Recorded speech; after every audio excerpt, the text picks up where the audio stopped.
The trailhead for the Mount Marathon Jeep Trail is located in a residential community.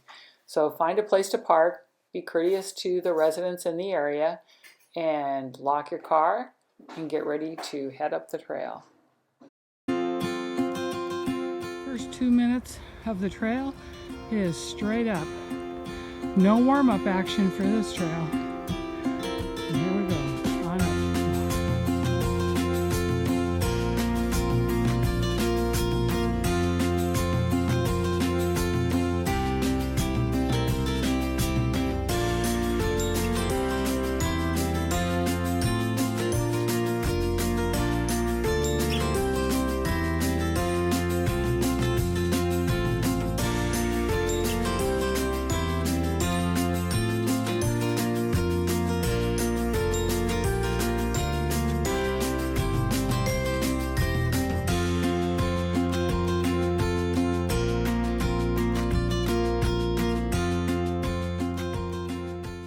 At our pace, we're about 15 minutes up the trail. We've come to another one of the crossover signs to go either to the upper crossover trail or continue along Mount Marathon hiking trail called the Jeep Trail. That's where we're headed. You can see some pretty substantial sized old growth spruce trees here. From here, the trail has quite a bit of salmon berries that are not ripe quite yet, but we can see the berries in green state. They'll be ripening up soon if we stay warm with some more nice warm weather. The trail has continued to climb fairly steeply, a few flat areas here and there. The Jeep Trail is so known because, not the width of the path a Jeep would fit, but because the fire department does own a Jeep, and this was used as access to get up to the water supply that's up this direction.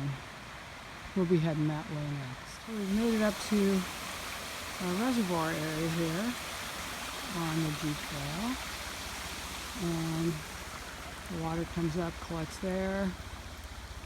It's flowing down off the mountain that direction, back where my hiking partner there, Dennis, is standing, and we'll go on that trail for a ways.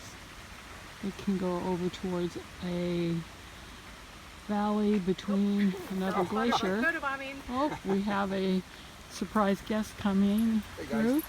Oh, two surprise guests coming through. And their mom coming with them. Hello. Get them to the water. Oh, they've found the water, definitely.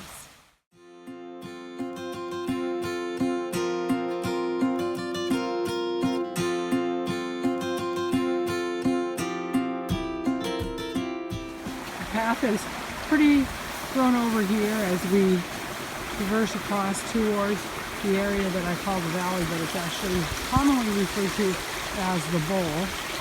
There is a hard path underneath, so just keep on going.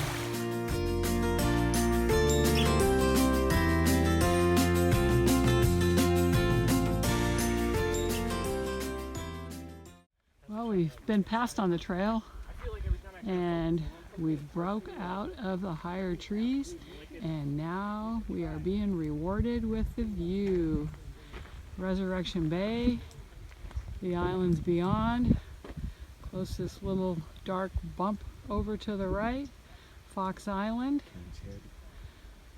and we've got, Cain's Head to the far right, and across the bay, the Seward shipyard, and one of Seward's famous claims to fame, nestled back in that gorgeous valley over there, is our maximum security prison. Beautiful day for a hike.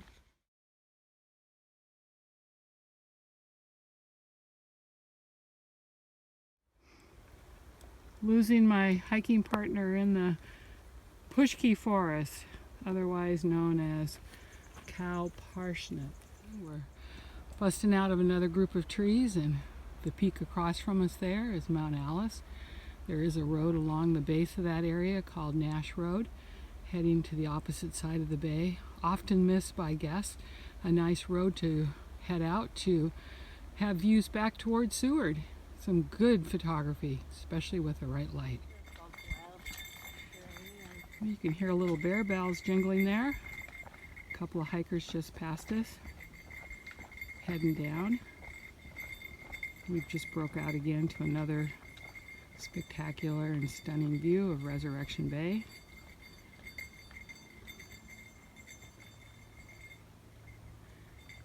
The boats coming in, our tour boats heading into the small boat harbor. There's a large group of birds on the water there. Could be a whale underwater there. Something's going on, some kind of activity. Always something happening in Resurrection Bay. Well, we've reached our stopping point. I've called a let's turn back time. We've been out on our hike now for just a little over an hour.